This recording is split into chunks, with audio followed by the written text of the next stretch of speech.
right, it looks like we are live. Hey, gang, come on in, one and all. Great to see you. Our Friday morning live stream. I'm Dr. Steve, your Patriot Professor, here to help you think better so you can feel better in these crazy and turbulent times. If you haven't already done so, you know what to do. Make sure to smack that little bell and subscribe button if you haven't already done so. We'd love to have you as a regular part of our online community. Great to see you guys. Come on in. What is this? Why is it always YouTube always puts stuff on my screen and I can't see this stuff? Hey, Charles, what's going on? Hello from Ruby Red, Idaho. We will not put up with Second Amendment nonsense. I'm certain nearly all, if not all, of our 44 counties could be Second Amendment sanctuaries, as we only have one blue county, right? Isn't that Blaine County? Is that where Moscow is? Moscow, Idaho? I'm not sure. Is it in the chimney or around Boise? Good to see you guys. Good to see you. Yes, live chats are not, what are they? Super chats are up. So go ahead, put your questions in or comments. Thank you, sir, for that. And yes, we have one of our key members here at Turley Talks is from lovely Idaho, wonderful ruby red Idaho. We're going to find in our analysis today that is the vast majority of the country, and what's happening in one of the bluest of blue states is actually proving that. A blue state is not as blue as we may think. So anyway, we've got super chats up. Throw me your questions. Our moderator, Josh, is here to compile them, and I'll answer them in due course. We have a stunning development going on as we speak in one of the bluest of blue states in the nation. We really are seeing nothing less than a Second Amendment revolt. And for me, that's huge because the Second Amendment is foundational to patriotism, right? If you don't have the Second Amendment, we're just shot. It's over. So for, I guess, first, Second Amendment, we have freedom of speech and freedom to carry, the right to bear arms. Those two, the combination of those two are an unbeatable pair. If we get to speak and we get to defend, there's nothing they can do to stop us. There really is a true patriot rebellion going on in the heart of liberal La La Land. Nick Hugh, thank you so much. Why are the left so scared of guns? We'll get into that in due course, my friend. There is, I mean, that's a pretty obvious answer, don't you think? I mean, every tyrant, everyone who tries to monopolize violence, as they say, or force, is scared of the distribution, the democratization of force. Our founding fathers were very clear on that. A true patriot rebellion really is at the heart, is going on in the heart of liberal La La Land. It's absolutely amazing stuff. And the national ramifications for this are huge. So we're going to find that what's happening in this bluest of blue states is actually, and which turns out to be very, very red in terms of the super duper majority of its counties.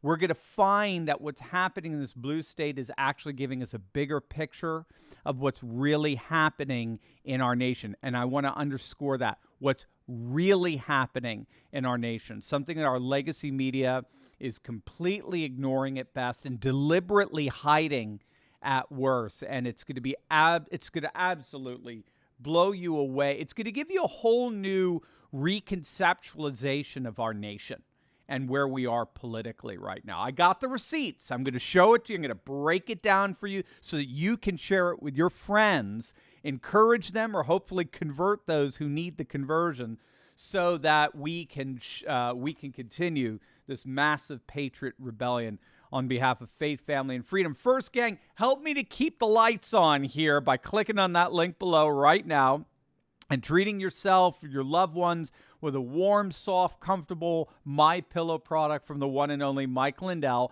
It's the new year, gang, and what better way to celebrate than taking advantage of Mike's insanely low prices if you use my special code Turley, okay? So promo code Turley is going to get you nearly 70% discount on all of Mike's nearly 200 MyPillow products. I like to point out that the classic MyPillow is normally $69.98, but today, if you use my promo code Turley, that's $69.98 turns into $19.98. A $70 pillow becomes a $20 pillow. And that applies to over 200 products in their catalog. So don't wait. Click on that link below. Give the gift of comfort and warmth to yourself, your loved ones. Support one of America's most amazing patriots. Keep the lights on here at Turley Talks and get the best savings ever. Click on that link below right now. All right, gang, let's dive right in here.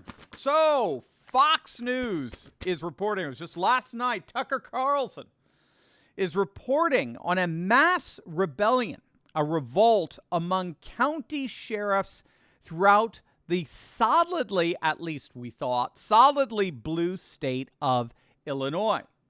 The ultra-leftist governor there, J.B. Pritzker, is that an almost apropos name? Pritzker signed the Protect Illinois Communities Act.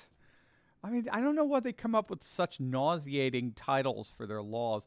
The Protect Illinois Communities Act into law last week, which entails sweeping legislation that officially bans so-called assault weapons, right? It's banning a fantasy. It's banning something that doesn't actually exist, but nevertheless, it is banning assault weapons, which of course are simply semi-automatic rifles and pistols. It's banning the manufacturing and of those semi-automatic rifles and pistols. It's banning the sales of semi-automatic rifles and pistols, 50 caliber guns, as well as attachments that can increase a gun's fire rate. And if you already own a so-called assault weapon like the AR-15, which Geraldo Rivera believes stands for Assault Rifle 15, you must register by penalty of law. I think it's a third-class felony, second-class felony. If you do not, you must register that assault weapon with the Illinois government, no doubt, so that they can confiscate it more easily in the future. The legislation has been hailed by the left-wing media as a triumph for progressive gun control and a model for the nation to follow. Just one problem. No one's going to enforce it. Pass your laws, but let's see if you can get anyone to enforce those laws, because laws without enforcement are toothless. Law enforcement throughout the state of Illinois has risen up and declared their unequivocal refusal to enforce the new law. Get this now. You ready? Sheriffs in over 90 of Illinois' counties have publicly stated they will not, under any circumstances, enforce this new draconian law on their residents. And to make it even sweeter, as Tucker showed last night, Republican lawmakers throughout the state are joining in on the rebellion, defending the sheriff's refusal to enforce the law. Now, to drive home how significant that is, the state of Illinois has a total of 102 counties. So you have sheriffs in over 90 counties saying they will not enforce the law in Illinois' 102 counties. That means that 90%, let that hit you, write that down. That's data you can take to the bank. 90% of Illinois' counties, this supposedly solidly blue state, are officially refusing to enforce this blatantly anti-Second Amendment law. Here is what Sheriff Clinton Persy stated on behalf of all the sheriffs of the state. Quote, "The right to keep and bear arms for defense of life, liberty, and property is regarded as an inalienable right by the people. I, among many others, believe that this law is a clear violation of the Second Amendment to the U.S. Constitution. Neither myself nor my office will be checking to ensure that lawful gun owners register their weapons with the state, nor will we be arresting or housing law-abiding individuals that have been arrested solely with non-compliance of this act." God bless this man.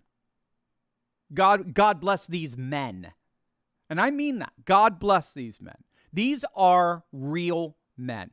These are the men who refuse to be pacified into submission to woke absurdity, like what's happened to so many of us emasculated freaks out there.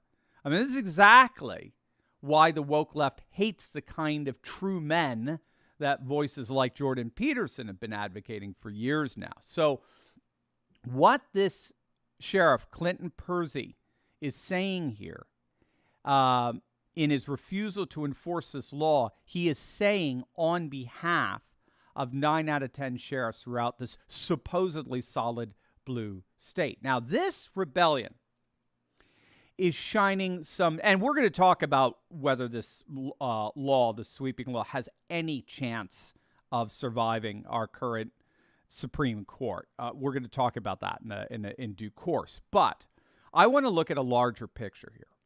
This rebellion is shining some very much needed light on what's really going on in our nation today, and what's being presented in stark contrast to what's being presented to the American people by the legacy media. The legacy media claims that there is overwhelming popular support for woke progressive values.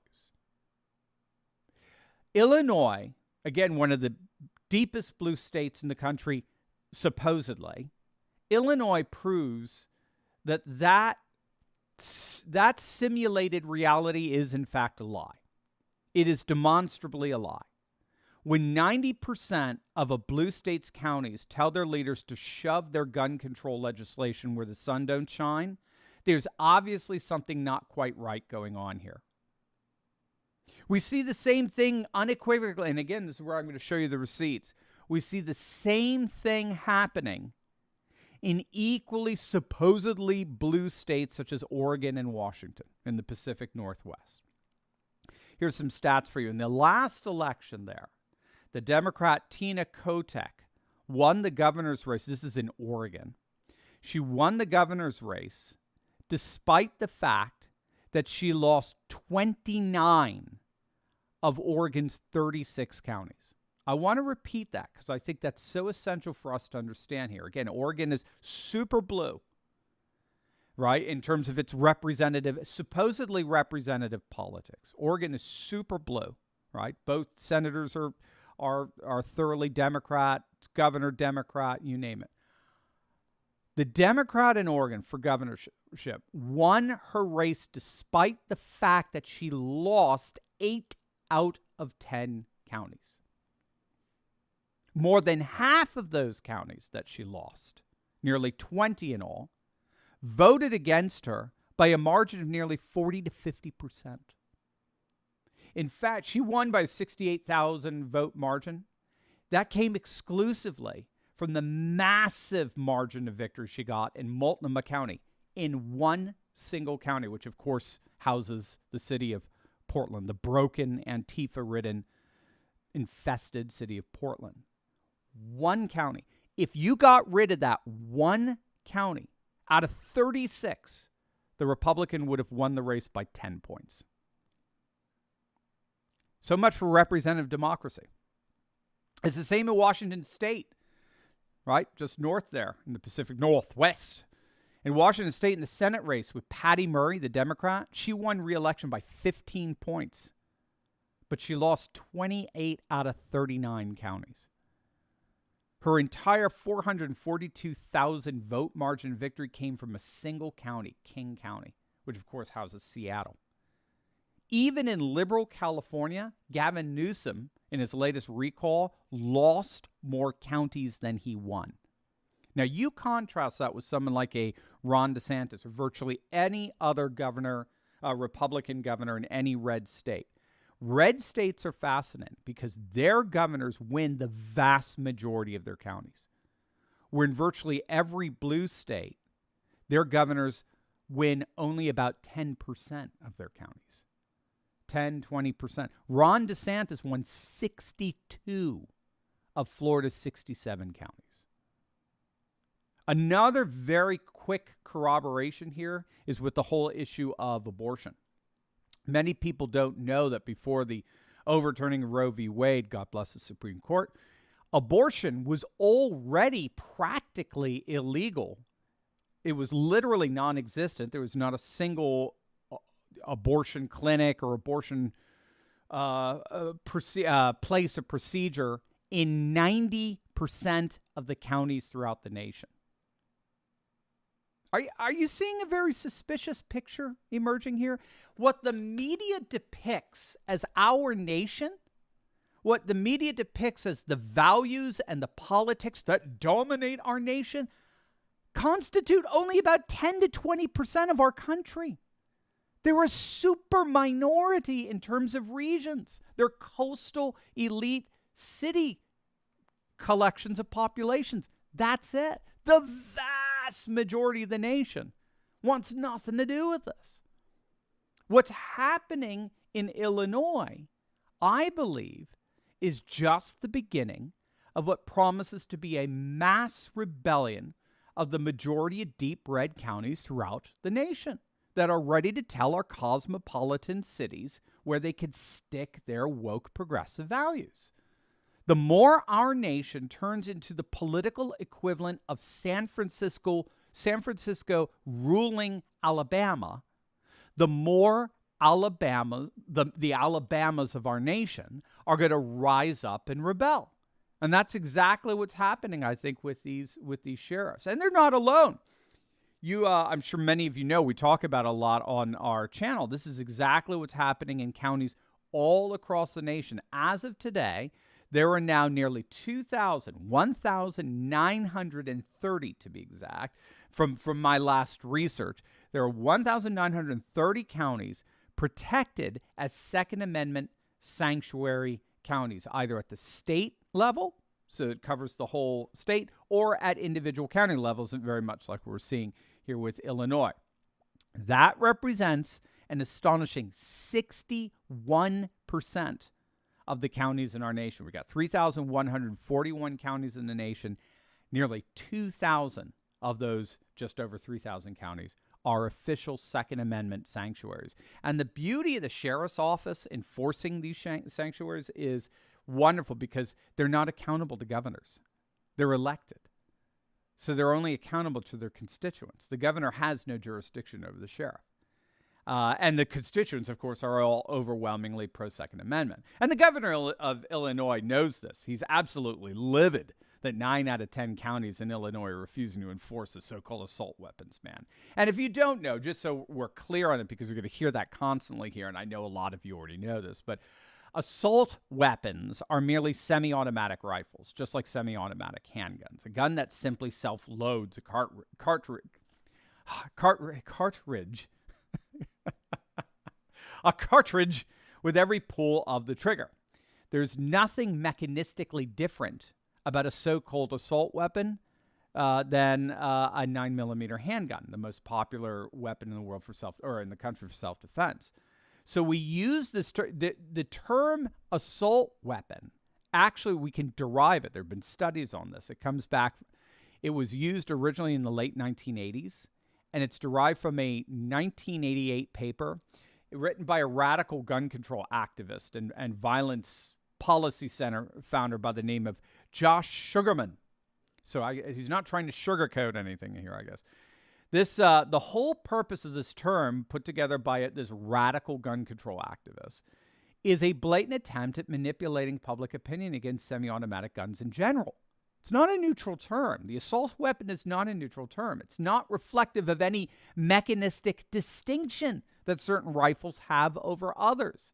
It's simply a verbal nomenclature attempt, a rhetorical attempt to recast a certain style of gun, which is a gun with some, shall we say, military aesthetic flair. It's an attempt to exploit that flair in such a way so as to ban guns from law-abiding citizens. And that's why this law is ultimately doomed, gang. It's doomed. You don't have to worry about this. At least 3 lawsuits have already been filed, with the latest one from the Illinois State Rifle Association. The first 2 suits are filed in state court. The third one has been filed in federal court. And the ban promises to go down in flames. And every legal analyst that I've read on this has promised as much. Note, we have not one, but actually 2 major Supreme Court decisions rendered of late that will send this ban Well, it'll just treat this ban as on so-called assault weapons from Illinois dead on arrival. It's DOA. You should know these two decisions. Make sure you kind of sear them in your head. The first one's Heller versus D.C. It's the Heller decision, Heller, back in 2008. That's when D.C. tried to ban handguns. I don't know if you remember that. The Supreme Court unequivocally recognized that the Second Amendment guarantees an individual the right to gun ownership. Okay, up until that point, believe it or not, scholars have said Second Amendment was a lot more brittle prior to 2008, if you can believe it. It was a lot more brittle than it is today. It's pretty solid today. Because up to 2008, Supreme Court decisions were pretty waffly on the Second Amendment. They had affirmed the Second Amendment was a general right, a corporate right to gun ownership, but not necessarily an individual right. So state gun grabs could always sort of get behind this notion that, oh, we're not banning guns in terms of their corporate use, police officers, some kind of first responders, whatever, in terms of their security guards, in terms of their corporate use, no problem. No, it's their individual use. This person shouldn't have it, and this person doesn't have it, the way red flag laws work today. And the Supreme Court's come out as of Heller in 2008 and said, no, individuals have the right to own guns. It's part of the distribution of force among the masses, among the whole of the nation that the founding fathers believed were so integral to the balance of power. So that's the first thing. So Heller versus D.C. 2008 has secured the individual right to gun ownership, and then most recently the Bruen decision, right, just a few months back, which guarantees the right to bear those arms in public. The Bruen decision already has been cited in a recent case we did a video on, and a federal judge striking down red flag laws. Red flag laws are shot. You're not going to see those go anywhere. Red flag. I forgot. Pun intended. So these are sweeping decisions, both the Heller and Bruen, that will crush any attempt by Democrats at erasing the Second Amendment, at least for the next generation. So God bless these sheriffs. God bless these counties. The revolt of the supermajority of regions throughout the nation really does look like it's just beginning. All right, gang, over to you. Let's see what you got and your questions. Josh is amassing them for me here. While our moderator, Josh, compiles your questions for me, remember, for you Patriot business owners out there, you got to meet my good friend Josh Zaglowski, co-founder of ERC Specialists. The link is down below. He's got an amazing payroll protection company exclusively dedicating to getting you money. It's understanding the maximizing what's called the CARES Act employee retention credit. So if you're a small business owner looking up, I kid you not, to get a free $26,000 per employee back from Bumble & Biden, this is your money after all, click on the link in the description below to see if you qualify. Josh is amazing. He's worked with us for years now, and you're going to love him. It's an absolutely wonderful opportunity. All right, Josh, what do we got? What do we got for any questions regarding our Second Amendment rebellion and revolt? Locked and loaded. I love it, Josh. I asked Josh, I sent him a text. You ready to go? And he's like, locked and loaded. I love it. All right, Charles Turner, that's right. You did talk about solid blue, red Idaho. And it is, obviously, you have the vast majority of counties in Oregon wanting to join up with Idaho and create Greater Idaho, which I read would, if it were to happen, would be the third largest state by land mass in the Union. Nick Q, why are the left so scared of guns? So, look, bottom line, the way the modern state works is through what's known as the monopolization of power, the monopolization of violence. And so the mythology behind it, for right or for wrong, is that prior to the nation state, you had, say, like 300 princes, 300 princes, dukes, lords, bishops, you name it, in Europe, in this particular region, They all had their own private armies. They all had their own private security forces, and they, skirmishes can blow up between them. But and that would just be in that would just be in Germany, right? 300 provinces. That would just be Germany itself. Italy was, I forgot how many provinces. Japan was all these different provinces, and the idea is they're always warring against each other. They weren't, but that's the idea. And if you can monopolize power and violence and force in one ultra institution that kind of blanketed and took care of all of these regions, we can create a relatively safe environment. Now, of course, what we've seen historically is how that can turn into radical tyrannization. And so the Founding Fathers wanted some kind of centralized government, but they wanted the force, the ability to use force, distributed among the masses, democratized among the masses to keep that institution honest. So you have a single source of force in terms of military, in terms of ultimate judicial system and penology and the like. But in terms of just the day-to-day balance of power of force, individual citizens are our first responders. And so you that way you have a balance of power. So that's why they're afraid. They don't like that balance of power. They don't like any sense of mediating how much power they can accrue for themselves. Charles Turner, Moscow, Idaho is in Latah County, which is competitive purple. Teton County, Idaho is competitive as well, and borders Teton County, Wyoming. The remaining 41 are absolutely red. Yeah, definitely. Yeah, I love Idaho. I've been there a number of times, but it's always been in the Boise region. I've never been able to go up into the chimney. I'd love to at some point.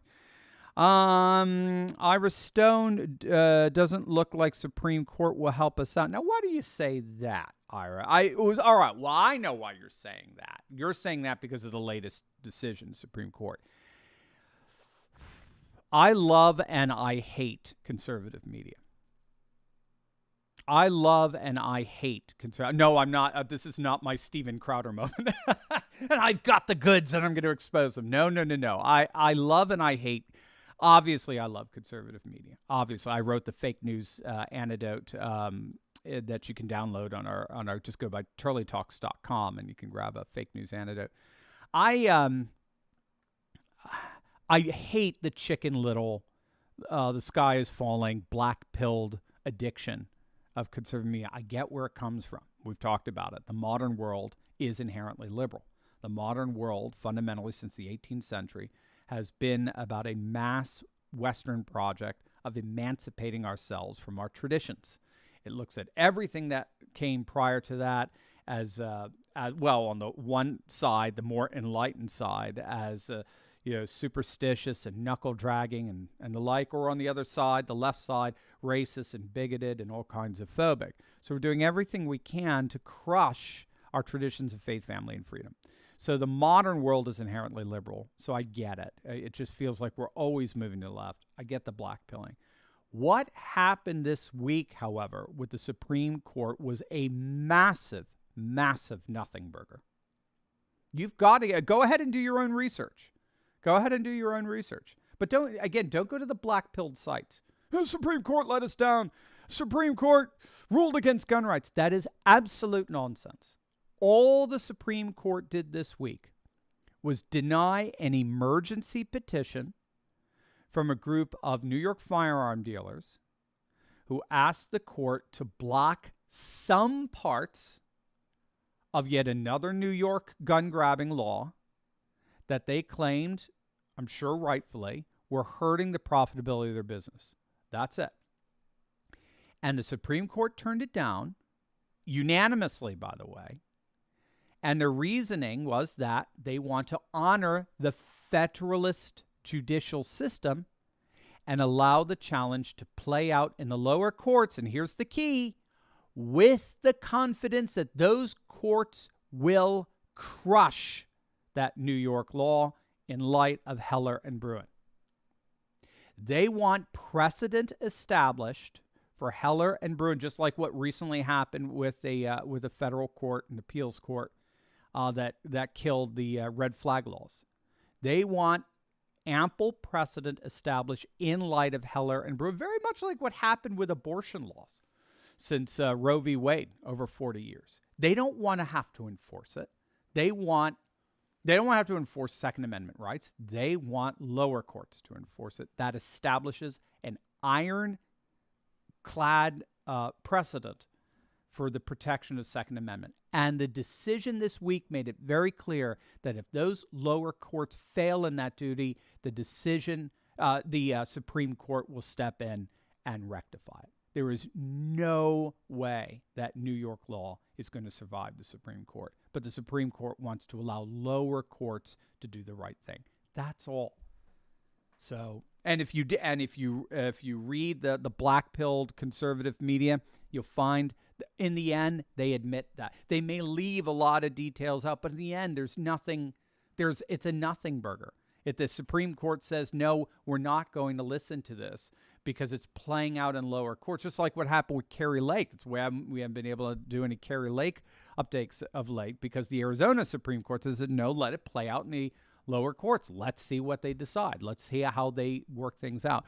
With this Supreme Court, it's even bigger than that. Let's see if they've learned the new precedent of Heller and Bruin that they need to rule in accordance with. So there you go. I think the Supreme Court has been pretty amazing of late. Nick Yu, good to see you, man. What I meant was the common liberal on the street, not the tyrant in office. Oh, got it, Nick Yu. Okay. Okay. So for the common liberal, so why do liberals hate guns so much? I think, there's a number of reasons, I'm sure, but I think it actually comes down to this notion of what's called a risk society. And a risk society is it's a globalist conception of the world that seeks to manage risk by controlling environments. Now, you have to understand how this plays itself out, because it's very interesting. Historically, we've always dealt with risk. We've always dealt with threats, right? But we dealt with them with a certain sense of providence in play. We dealt with them in that we took every precaution we could, but there was a sense that we lived in a fallen world, we lived in a cursed world, and, in the end, we'll take every precaution we can, but God's got this. So goodbye literally means God be with ye. God protect you in this fallen world. In the modern world, we have stripped it through years of secularization. We've stripped it from that providential frame of reference. And so now we've bought into a technocratic notion that we can actually mitigate all risk. We can actually get rid of risk. Risk is not something we're consigned to or we give up to God. We can actually eliminate it. But here's the key. We eliminate it by controlling the environment. We eliminate it by controlling the environment. So risk is mitigated the more we are able to control the environment. And a gun is seen as part of a risk environment. So whenever there's a mass shooting going on, well, not whenever, they learn to play off it here or there. But, I'm talking the media and how they spin it, depending on who the shooter is. But whenever there's a shooting going on, a risk society mind automatically focuses on the environmental factor, the common environmental factor to all shootings, which is the gun. And by definition, we control risk by controlling the environment. We control our risk by controlling. So gun control is absolutely essential to maintaining our safety. That's the way they're working it out. Again, they're fully modern. They've had their minds fully reconfigured around modernist, secularized assumptions, and they miss the broader picture of what reality is. Reality is not reduced to the technocratic vision of life. So that's my take on it. James P. We have a corrupt FBI and DOJ. No way I give my weapons to self-defense. There you go. It's exactly it. We saw this in the summer of 2020 with the riots. The BLM riots. Who in their right mind, even blue states were seeing their gun sales go through the roof. Who in their right minds would give up the Second Amendment when we have so many so-called public officials who have deliberately abdicated their law enforcement responsibilities? It's absurd. And police aren't even legally obligated to stop a crime. You know that. I mean, police officers throughout the country, departments throughout the country have been sued over the years for failing to stop a crime. And they have been let off time and time and time again because with the decision, the logic that law enforcement is there to catch the criminal, to process the criminal, to try and punish the criminal, but they're not there to necessarily stop them. Only you are ultimately responsible for stopping a crime against you. And that's what the Second Amendment is all about. So you're absolutely right. Couldn't agree with you more. Mitchell Ryan, do you think a climate tax would come to the United States? Also, thanks for mentioning Illinois. Hope it gets struck down. God bless you. God bless you, Mitchell. Yes, it will be struck down, guaranteed. It probably won't even make it into the Supreme Court. I'm assuming it'll get struck down at lower courts. Climate tax, we'll see. I mean, I think the Democrats will try to push it, but there's so much blowback right now against Davos and everything they're trying. There's so much blowback. That's why of all of the G20 nations, only one leader, Olaf Scholz of Germany, is there. All the rest are like, we're not going, because in an age where people are experiencing a cost of living crisis, this sort of, champagne posh gathering of the world's elites in a Swiss village, mountain village, is not very good optics. So I don't think there's going to be too much to come out of that. We'll see, though. Let's see. Skrex Core. State-level electoral college. In other words, each county's vote is set number based on its population. Problem solved. Interesting. That's good. I like that. Patty Mack, thanks for being you. Well, thank you, Patty Mack. You're sweet. Wendy White, thank you for the gift there. Branch Covidian, love you, man. I love your tag there. Branch Covidian IT, greetings from Chicago. Yeah, my daughter's in Chicago. I know. I'm stuck here for the time being, unfortunately. Thank you for the stream. Is there any hope for the state's political future? Yeah, if there's the uprising among 90% of your county, sure. That I think the county uprising is going to be gigantic, and the political political realignment that happens will be fascinating. I don't know if it's going to involve redrawing boundaries, state boundaries. I know that's very difficult to do. Some have argued it's constitutionally impossible. We'll see. I don't know. That'll have to play itself out. But yeah, put a lot of energy and effort in local county politics, because when you take the sum collection of all of them, as you could see what's happening in Illinois, or just with sanctuary counties all throughout the country, 61%, they become very, very powerful. We become massive voting bloc. So. Adam Bowman, this is part of why Wells Fargo is doing what they're doing. The leftists can't get what they want through the front door because of the Second Amendment. Very good. They will use other means to get it done. Social credit, ESG, right? Regulatory pressure on banks. That's exactly what they are trying to do. You got it. They're trying to enforce their vision of the world through the board of the board of directors and the CEOs and the corporate boardrooms. Absolutely right.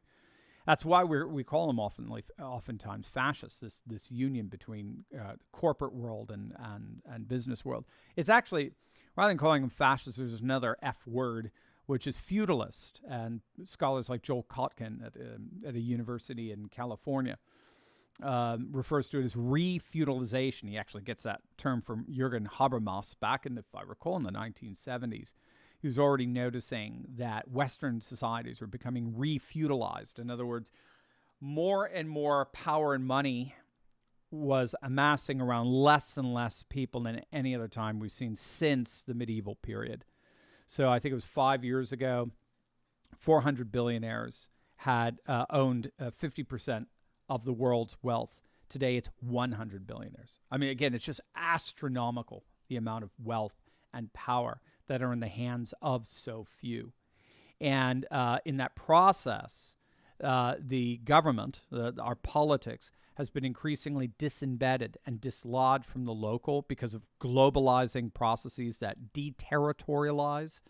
Fancy schmancy word for basically saying it deterritorializes a political and economic decision making at very, very, very high levels that are so far removed from the local, so far removed from the county and the like, even at the national level. So, this is what precipitated Brexit, right? Even for people in Europe, all these bureaucrats in the EU with names they can't even pronounce that they never voted for, making decisions, political and economic and cultural and immigration decisions for them. So the politics has been totally dislodged from local decision making. And then when they look around to see who else is up on this high mountain, they see these big billionaires and CEOs of these massive corporations. And so big government and big business naturally come together and form a kind of refeudalization where more and more our political and economic decisions are not being made by us, but are being made by a new aristocratic elite. And so that's how big business and big government forge together. The good news is even people on the left have had it. People see this refeudalization. They don't want anything to do with it, especially in relation to, you don't just have a new lordship class and an aristocratic class, but you also have a new kind of religious fundamentalism in the mix, a new what we would call clerisy class as opposed to a clerical class. And that's, of course, the religion of wokeness. And when that starts getting pushed down and shoved down on people's throats, they just don't want anything to do with it. Very good. So very good analysis there. Patty Mack, how's it going? It's going well. Wolalos. What's your opinion about Daily Wire Steven Crowder incident? Well, I talked a little bit about it yesterday. I don't want to get too much into the weeds on it. I mean, it'll play itself out, it'll flesh itself out. But I think there are two major dynamics that are going on here that are almost made for an inevitable conflict at some point in terms of those of us who use YouTube and more. I don't even like calling it mainstream, but the more traditional. The traditional broadcasting platforms. So the two dynamics is your parallel economy that's rising. Scholars are noticing this massive parallel economy. I mean, really, Elon Musk put this on the map for economists. Now economists are taking the parallel economy seriously. So parallel economy, of course, is all these structures, businesses, you name it, the institutions that are being purposely and deliberately built in reaction to the enforcement of wokeness down the throats of consumers as well as workers and the like. I always love giving a shout out to Andrew Krapichet's Red Balloon. He's doing amazing work there. It's like what is it? It's basically a job bank where you can go and post a resume or post a job opening if you're a business owner. But the one thing that you're all united by is you want nothing to do with wokeness, nothing to do with wokeness whatsoever, right? So he's found something for people who are losing their jobs because of these insane vax mandates that have now all been overturned as unconstitutional. Thank you, Supreme Court. And even I think the last one was just at a federal court level. But what you're seeing is a massive parallel economy. We're talking the potential of trillions of dollars. I mean, again, Elon is leading the way on this. Trillions of dollars where you're seeing, alternative media, alternative tech, alternative banking, payment processing, job finding, businesses, you name it, schools, homeschooling, colleges, healthcare cost sharing as opposed to woke health insurance. You name it. I mean, it's just massive. It's just. I mean, people are even starting. We have maps now at county levels where if you look at the density of Democrats to density of Republicans, Democrats and Republicans are starting to live apart from each other. More and more conservatives are starting to intentionally move out of blue states into red states. That's why Florida got redder, Texas got redder, Tennessee got redder. So this is a fascinating development. The rise of parallel economy. So old media and new media, right? And there's this line of demarcation, and then you've got what's really pushing these away from each other. You've got what's the second dynamic, which is known as consumer politics. And consumer politics is all about boycotts and boycotts, right? People intentionally buying from companies and businesses and institutions that support their values, and intentionally boycotting companies, businesses, institutions that offend their values. And what Steven Crowder is basically saying is that Daily Wire is blurring the distinction between the parallel economies. They're blurring the distinction in that they are still giving tons of money and tons of support in their policies for the very big tech that ironically is responsible for the rise of the parallel economy in the first place. Most every scholar cites the banning of Trump from Twitter, the implosion of Parler from AWS, the deplatforming of all these conservative pundits from payment processing, you name it. They cite that in the last couple of years as really the impetus for the mass migration and exodus over to a parallel economy. And basically Steven Crowder is calling out Daily Wire for being a little bit two-faced in that sense. They still have one foot way too deep in the old media, the old economy, which betrays the new economy, especially with their own form of boycotting, which is their cancel culture. So there you go. I think those are the two dynamics that are going on in this dispute and how it fleshes out. I don't like seeing fights on the right. But I think these are fights, ironically, that are demonstrating just how far we've come. When he's turning down $50 million contracts, or offers. That's pretty impressive. It's like, oh wow, we are really building $1 trillion economy right now, and it's again, people like Elon Musk, Peter Thiel, they're all in on the parallel economy. They don't see any future, ultimately, for the old woke economy. The wokeness offends almost everybody except for about 10 or 20% of our population, and so inevitably, it's going to end up just all turning into the parallel economy. Thanks for the good work. That's from Blue Saren. Thank you so much. Patty Mack. Hey, Dr. Turley. The question I wanted to ask you about the SoCal ballot harvest strategy was, will you do a video where you teach all of us how to do it? Thanks. Okay, I guess I'd have to look into it a little bit more, Patty. Or I'd probably have to bring in, the better is to bring in people who have been doing it. So I could, yes, especially if we're getting kind of closer into election season, that would be a great idea. So just keep me honest on that. Just keep reminding me of that. That'd be awesome. And KP, Steve, big picture, rather than dealing with today. Yeah, eggs, I know, $8 a dozen. Seems the Dems spend all their time setting small fires rather than what they are paid to do, rather than do it. The question is why? Well, I think you answered it. It's just to take our attention off the things that hurt, I think.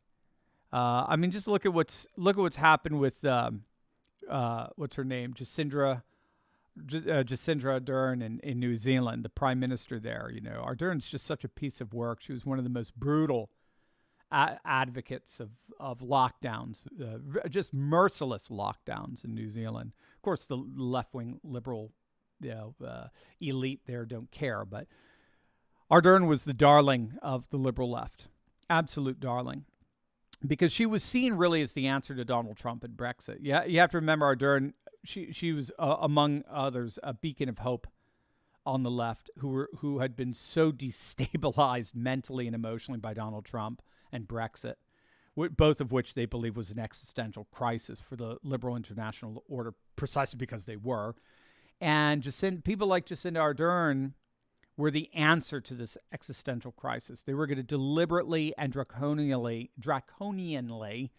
is that a word? That's a good word, draconianly, create the political and economic conditions that would guarantee that we would never, ever see a Trump or Brexit again. Okay, just like what we're seeing in Maricopa County. Maricopa County is just a symbol of the antics the permanent political class has stooped to make sure that a Brexit Trump assault never happens again. So at one level, that's all they care about. That's all they're focused on.